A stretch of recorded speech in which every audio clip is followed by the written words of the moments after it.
Topic po natin tungkol sa kidney disease. Yan talaga ang problema natin sa Pilipinas. Ang dami nagkakasakit sa kidney, ang dami nagda-dialysis. I think more than 80,000 nagda-dialysis. So, meron kasi tayong mga Pilipino, mga bad habits na ginagawa natin, nakakasira sa kidneys natin, pero hindi natin alam na nakakasira pala, hindi natin pinapansin. Parang ngayon, kumain lang kami sa restaurant. Grabe talaga pag sa restaurant, iba yung alat. Grabe yung alat na nilalagay sa pagkain natin. Kaya kung pwede nga talaga, kumain na lang sa bahay. Anyway, 16 bad habits. Number 1, malakas uminom ng alak. Yung talagang binge drinking, naglalasing. Kasi pag iinom ng alak, ang trabaho ng kidneys, alisin yung mga harmful substance sa katawan, kasama na rin yung alcohol. So, ang alcohol, hindi lang nakakasira sa liver, nakakasira rin sa kidneys. Isa pang problema sa alak, pag inom tayo ng alak, ihi ka ng ihi. So, ihi ka ng ihi, hindi mo alam na dehydrate ka na. So, hindi talaga nakakadami ng tubig yung alak na dehydrate ka. Pag dehydrated, hindi maganda sa kidneys. Isa pang problema, may tinatawag na hepatorenal syndrome. Ibig sabihin, pag yung liver nyo nasira dahil sa pag-inom ng alak, pag nag-liver failure, yung kidney makikisabay na rin. Parang yung mga organ na yan, nag-uusap eh. Pag nag-liver failure, sasabihin ng kidney, o sige, makikisira na rin ako. Total, nasira na yung liver eh. May ganung mga sakit. So, iwas sa sobrang alak. Number 2, bad habit, hindi umiinom ng tubig. Ang daming kababaihan natin, siguro 2 baso, 3 basong tubig lang sa isang araw. Hindi po pwede ngayon. Kailangan ng kidneys parang toilet yan. Laging fina-flush. Dapat flush ng flush sa umaga, inom ng tubig, sa tanghali, sa gabi, pagising sa madaling araw, pagising sa umaga, 1 baso, 2 basong tubig. Gusto mo hugasan ng hugasan yung kidneys natin. Bakit? Sa dami ng alat na kinakain natin, sa dami ng toxin, sa dami na kung ano natin na lalagay sa bibig natin. So, walang masama na inom ng maraming tubig. Sabi ko nga, 8 to 12 glasses of water in a day. Pwede po yan.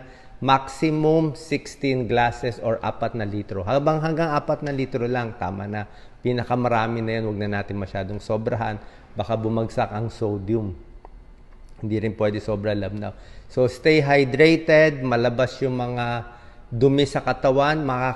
Pag kompleto sa tubig, makakaiwas sa kidney damage, kidney stones, bato sa bato, di ba? Kidney stones, tubig din yan.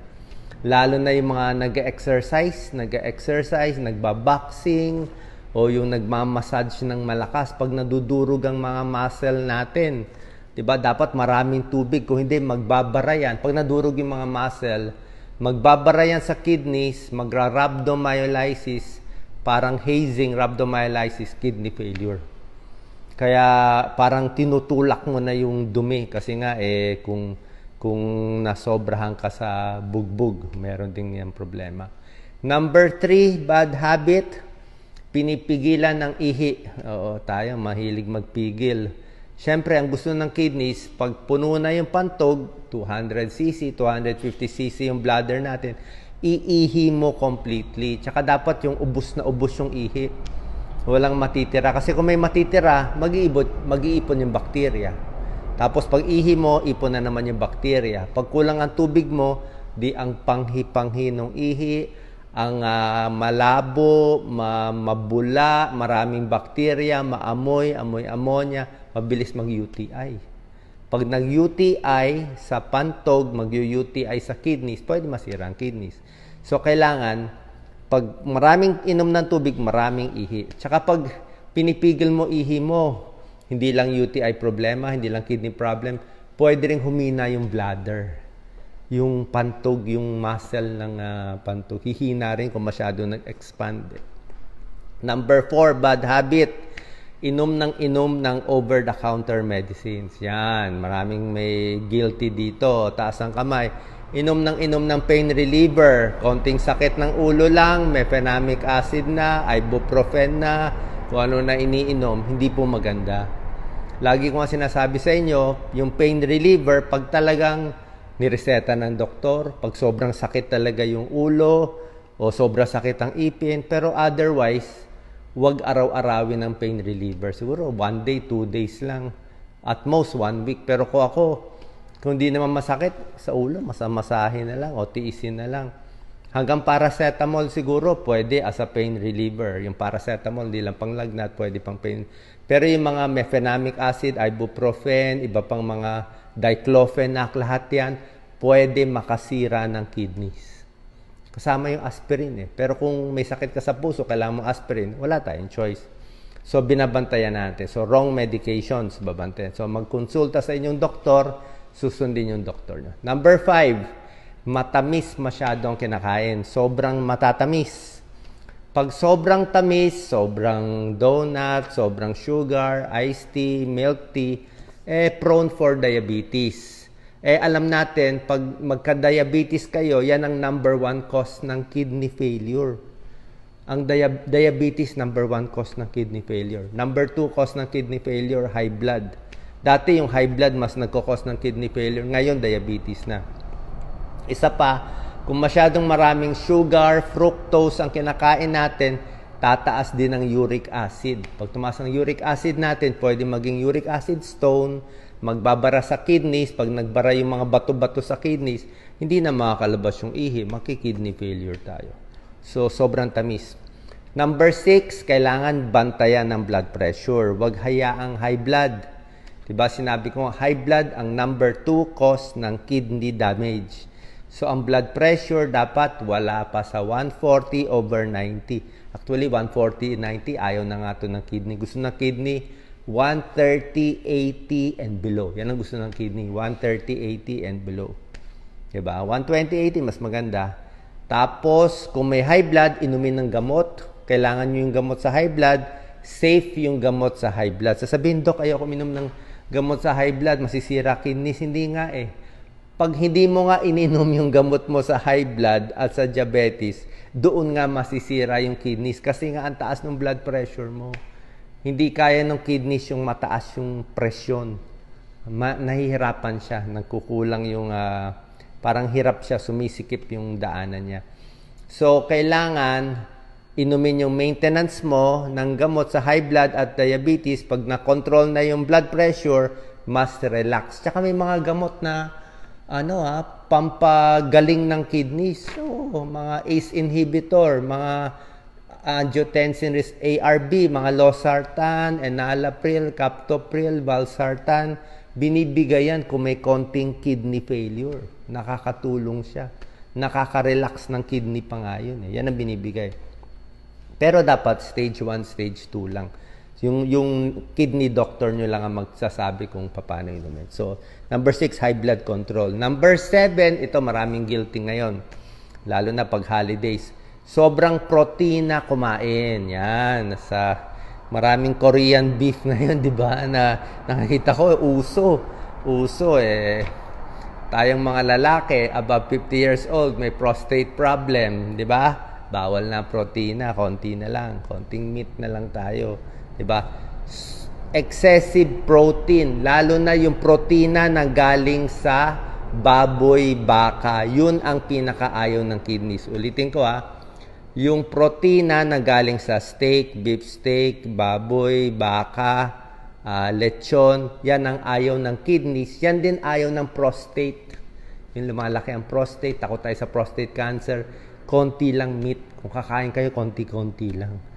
Mas maganda yung protina ng isda, pwede rin protina ng manok, pero mas maganda kung bukod sa protina ng isda, mas maganda protina ng gulay. Anong protina ng gulay? Broccoli, may protein yon. Cauliflower, spinach, may protina yon. Munggo, mataas sa protina. Tokwa, tofu, diba? Protein, itlog, protein din. Yogurt. So, lahat to, protein source, pero mani, protein din. Mani, itlog, munggo, broccoli, protein source na hindi galing sa baboy at baka. Yan ang okay sa kidneys, yan ang okay sa prostate. Kasi pag sinobrahan mo yung protina, yan ang number 7 bad habit natin, Ano mangyayari? Ang protein, maraming toxin, nitrogen, ammonia, at ito pa, pag marami kayong protein, let's say kumain ka ng all you can eat na all meat, o yung parang 1 pound steak, yung talagang 3 beef steak siguro, yung kidney mo, ito turo ni Dr. Montemayor, magaling na kidney specialist. Sabi niya, yung kidney mo, kung dapat ang trabaho niya ay lakad-lakad lang, magja-jogging siya, tatakbo siya ng mabilis. Baga sa tao, overtime. Nag-overtime ka. Yung kidney mo parang naka-hyper siya, overdrive mode siya. At yung kidney mo nag-hyperfiltration. Sa dami ng protina, hirap na hirap yung kidney mo. Medyo hanggang leeg siya sa trabaho. Kaya pag ituloy-tuloy mo yung protein mo, kidney damage, kidney failure. Pag ihi, may protina. Alam niyo ano mangyayari pag ihi niyo may protina, mabula. Para siyang yung tang, alam niyo yung tang or 8 o'clock na juice, nilagyan niyo na marami, di ba masyado mabula? O yung iced tea na mabula, parang gano'n ang ihi natin. Yun may protein yun, sabihin may kidney damage. Kaya pag kayo may kidney damage, meron na kayong stage 1 kidney disease, stage 2, stage 3, ano mo sasabihin ng kidney doctor nyo? Sasabihin niya, bawas protina, masyashock kayo. O, sasabihin niya, bawas protina. Ang protina nyo na lang, hindi na ganito kalaki. Siguro ganito na lang kalaki. Matchbox na lang. Sasabihin niya, ang protina nyo, kumuha kayo ng pork chop, siguro kalahating pork chop, tapos durugin mo ng maliliit yung pork chop. Gawin mo na lang daw giniling. Giniling na lang na konting-konting protina, ilagay mo na lang sa kanin mo, ganun lang kababa ang protein. Ayaw na ayaw nila ang protein pagka may kidney disease. Kasi nga, lalong tataas yung creatinine. Kita nyo. Kaya habang wala pa tayong kidney problem, wag na natin pahirapan yung kidney sa sobrang protina. Konting warning lang, ha? Tanong nyo sa mga kidney specialist nyo. Yung normal kain lang. Normal protein, normal kanin, normal gulay. Number 8, walang exercise, lagi nakaupo, trabahong tamad, kulang sa circulation. Okay? Pag laging nakaupo, hindi naglalakad-lakad, walang galaw-galaw, ano mangyayari? Tataas yung blood pressure mo, di ba? Laging nakaupo, di ba? Pati diabetes, tataas, tataba ka. Di ba? Laging nakaupo, walang circulation, hindi maganda rin sa kidneys. Lalo na pag overweight, lalo na kung high blood. Okay? So, dapat may moderate exercise. Sabi ko nga yung lakad-lakad, 10,000 steps, 7,000 steps a day, maganda na yun. Number 9, maling pagkain. Yan, syempre, di ba? Tulad na sinabi ko nga, yung protina, konting bawas, processed meat, ayaw talaga ng processed meat. Yung mga hotdog, ham, salami, bologna, hamon, langgunisa, sobra kasi alat. Fast foods, punong-puno fast foods ngayon, no? Sarap. Fried chicken, i-check nyo yung, nagulat ako sa salt content nung isang fast food chain. Hindi ko babanggitin yung fast food chain. Ang salt content niya parang 1 gram. 1 gram of salt per 2-piece chicken. Sabi ko, paano naging 1 gram to? Kasi 1 gram lang limit mo sa araw eh. Yung 2-piece chicken, 1 gram na daw. Sabi ko, paano nangyari to? Pero, pag bumili ka ng manok sa palengke, niluto mo lang, parang 300 milligrams lang. 1/3 lang yung alat. Pero pag ginawa mo ng chicken na nasa fast food, yung maraming balot-balot, tapos tinikman ko nga yung balot niya, kasarap ng balot niya, ang alat pala talaga. Sobra talaga. Nung wala nakita, nung nakita ko, sobra alat. So, pag yung manok binili nyo, kinain nyo, hindi pa siya maalat. O yung baboy, kinain nyo, hindi pa siya maalat. Pero pag pinarases mo, ginawa mo ng hotdog, ginawa mo ng luncheon meat, ginawa mo ng langgunisa, ginawa mo ng ham, ginawa mo ng fast food, super dami ng pinapatong na pampalasa, na pampaalat. Okay? Katulad kanina yung kinain namin chicken na alat. Oo. Anong gagawin natin? Exercise, inom maraming tubig. So, 9 yung pagkain. So, more vegetables, more fruits, apples, green beans, carrots, pwede yan. Walang problema. Kanin, pwede yan. Tapos yung protein source, from plant protein. Yung sinabi ko kanina, yun ang magandang pagkain. Number 10, syempre, bawas alat. Nako, para bawas alat, kumain sa bahay. Yun na lang talaga. Kain sa bahay. Ano yung maalat sa atin? Junk food, super alat, di ba? Junk food, delata, super alat. Noodles, super alat. Sabi ko, di ba? Ako, yung noodles ko, pag kumakain ako instant noodles, tinatapon ko yung sabaw. Yung noodle lang kinakain ko, pampabusog. Seasoning, toyo, patis, bagoong, sobra alat. Suka na lang or kalamansi. Suka, kalamansi o hot sauce na lang ang ilagay nyo. Magugustuhan nyo na rin naman eh. Talong with suka, imbis na talong bagoong. Isa pa, yung mga sauce natin, di ba? Adobong sauce. Beef steak sauce ang aalat nito. Kaya pag pinuno mo, konti lang. Kailangan medyo matabang-tabang. Ha? Kasi sodium intake dapat 2 grams per day lang. Oh, pero ang Pilipino, hindi 2 grams a day. 8 grams a day tayo. 4 times. Kaya siguro winner tayo sa kidney failure. Ang dami nagda-dialysis, ang dami humihingi ng pang-dialysis. Paano nga? Sa alat ng kinakain. Number 11 tip, kung merong sakit, may UTI, may pulmonya, may mga sakit, gamutin agad. May tonsil na bakterya, o either magpatingin sa doktor, baka lang bibigyan ng antibiotics or supportive therapy para sa lagnat. Pag nagamot ng maaga yung mga infection, mas hindi masisira ang kidneys. Kasi hirap din yung kidneys pag may sakit tayo. Okay? Number 12, kailangan kompleto ka sa vitamins and minerals. Dapat kompleto. Kaya yung pagkain medyo parang yung Japanese diet, ang ganda, di ba? May gulay, may karne, may isda. Di ba sabi ko mga Japanese, very healthy. So, pakonti-konti pagkain nila, pero kompleto sila. Complete meal. Tayo, kanin lang, tsaka tuyo. Hindi mako-complete meal. So, para sa kidneys, kailangan may vitamin B, may vitamin D, dog, tsaka magnesium. Ito yung tatlong vitamins and minerals na kailangan ng kidneys. Number 13, hinay-hinay sa kape. Siguro 1 baso, 2 basong kape. Wag naman 6 na basong kape. May konting pag-aaral. Pag sobrang caffeine, di ba, nakakakabog. Nakakakabog, nakakaihi. Di ba? Ang caffeine, nakakaihi din siya. Madidehydrate ka. Tumataas din konti ang blood pressure, heart rate. So, pag sobrang kape, baka hindi rin ganun kaganda. 1 to 2 cups lang. Number 14, dapat kompleto tulog at bawas stress. Kasi pag puyat ka na at super stress ka o night shift ka pa, ano mangyari kung puyat tayo? Taas ng blood pressure, di ba? Pag puyat, mabilis heart rate. Kung puyat, parang lutang tayo, di ba? Lutang, hirap, di ba? Hindi makaisip, may vertigo. So, pag kulang ang tulog, mas mataas ang BP nyo at mas mataas ang blood sugar nyo. So, bawas stress, matulog, relax sa gabi. Number 15, syempre smoking, bawal. Kasi smoking, ang mga smoker, hindi lang lung cancer ang kalaban, hindi lang kidney cancer. Ang smoking, nakita nilang smokers, 2 times higher risk for chronic kidney disease. Mas mabilis masira kidneys ng smoker kumpara sa smoker. Ayon sa pag-aaral.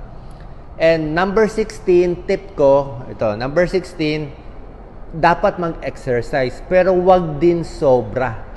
Wag yung marathon na 30 kilometers kung di ka naman sanay, di ba? Wag din masyadong boxing. Boxing yung nabubugbog kasi. Yung talagang bugbog masyado. O yung hazing. Ang dami nagki-kidney failure sa hazing. Yung boxing kasi nadudurog yung muscle. Hazing, pinapaddle yung sa puwet, sa hita, nadudurog yung muscle. Pag nadurog po yan, saan pupunta yung mga durog na protein? Sa kidney lalabas. Hindi nga makalabas sa kidney. Kaya magra-rhabdomyolysis, kidney failure. Yan nga sabi ni Manny Pacquiao Every fight niya, pag umihi siya, itim daw ihi niya Actually, brown yun Oo, kaya masisira ang kidney. Kaya dapat inom agad ng maraming tubig para ma-push mo yung... Kung malapit na mag-kidney failure, tubig talaga panlaban. Para tingnan nyo yung mga may kidney disease. Stage 1, stage 2. Yung early stage, 3 liters a day sila. Oo, para talagang umandar lang. Kasi pag nag-kidney failure, wala nang ihi. Pag hindi na umihi, lagot na tayo. Paano pa lalabas yung dumi? Dialysis na tayo. Okay? So, yan ang mga babantayan natin. Ano ang 16 na? Yan po, mga habits sa pagkain, basically sa bahay, bawasan na yung alat. Ha? Pwede mag-oatmeal kung gusto nyo. Bawas na sa processed meat. Konti-konti lang. Ano ang warning signs ng kidney failure? Okay? Kidney disease warning signs. Maga ang muka, puffy, maga ang paa, manas, makati yung balat, pag-ihi, maraming bula, mabula siya, foamy, at hindi nawawala yung bula. Okay lang may bula yung ihi, pero dapat nawawala. Pag hindi nawawala, laging parang iced tea yung sa toilet bowl, pa-check ang urinalysis. Check kung may protina yung ihi. Dapat wala. Yung ihi, kumukonti. Pag kumukonti, bad sign na to. Okay? Minsan may muscle cramps, merong may fatigue, yung tulog, pati, siyempre, pag hindi na maganda yung labas ng dumi sa katawan, parang naiipon na sa utak, nagkaka-problema din sa pag-iisip. Kung kidney stones naman ang problema, napakasakit ng kidney stones. Diba? Dito, pag umihi, sa may singit, sa may likod. Tapos, pag kidney stones, tignan nyo yung ihi nyo, ha? Paglabas ng ihi, baka may nahulog na bato. O, pag tumunog yung toilet bowl na pag tumunog, tingnan nyo ano yun. O, kasi kung may bato, may kidney stones ka. Mabuti na ilabas, kung magbara. Diba? Ang makakalabas lang siguro, 2 mm, maliliit lang. So, anong problema sa kidney stone, kidney failure? Yung mga tinuro ko sa inyo, inom lang na maraming tubig. Anong check-up kailangan? Blood test, CBC, creatinine, ultrasound ng kidneys, medyo mahal ultrasound. Pero siguro 1,000, 2,000. Pero urinalysis, malaking bagay. Urinalysis, CBC, creatinine, gamutin ang high blood, gamutin ang diabetes, gamutin ang UTI, magpapacheck tayo sa kidney specialist. Ngayon, yung mga nagko-comment na, Doc, mataas na creatinine ko. Doc, medyo mataas na at pumupunta na ako sa kidney doctor. Anong gagawin ko pampababa ng creatinine? Hindi po ganun kadali Pampababa ng creatinine, yung mga gamot na sinasabi ko, yung mga ARB, mga losartan, depende sa doktor nyo. Bawas protina, yung maliit na karne na lang. Imbis na all you can eat ngayon, cannot eat na talaga. O maraming bawal. Later on, kahit mga may potassium foods, bawal na rin. Pati saging, pag sa dulo-dulo ng kidney failure. Pero ang shortcut ko lang, kung mataas ang creatinine nyo, ito lang talaga pinaka-shortcut. Kailangan magpa-check sa nephrologist, kidney specialist every 3 months. Kung walang shortcut Every 3 months, kailangan talaga magpa-check walang shortcut. Ito, yung tinuturo ko, okay naman. Pero dapat binabantayan yung creatinine every 3 months. Yung doctor nyo ang mag-a-adjust. Kasi oras na tumaas na yung creatinine, umabot na ng ilan? 100, 200, 300, o yung number, kung yung isang number 1, 2, 3, pag umabot na ng mga 500, 600, dialysis na yun. Oo. Mahirap na pigilan kung umakyat na siya. So, habang wala pa tayong sakit, bawas na sa alat, sisinga ako doon sa kinain ko So, tanggalin na lang yung mga nakapatong sa manok, yung mga balot-balot, yung pinaka-chicken na lang kainin natin. Okay, sana po nakatulong tong video. Ingatan ng kidneys, mabilis gamutin pag wala pang sakit. Oras na tumaas na yung creatinine, 50% sira na ang kidneys. Bad news yun actually, tunay po yun. Oras na tumaas na yung creatinine, halos kalahati na sira or more than kalahati sira na So sabihin nyo, ang creatinine, konting taas pa lang naman Pero bago siya tumaas, may damage na So habang wala pang damage, pa-urinalysis, makita may protein +1, +2, ingat na. Bawas protein na, healthy diet na, para at least matapos natin yung buhay natin without going through dialysis and kidney failure na 80,000, 90,000 na kababayan natin. Yan ang pinakasakit sa ngayon. Ingat po. God bless po. Pwede kumain, hinay-hinay lang. Okay, salamat.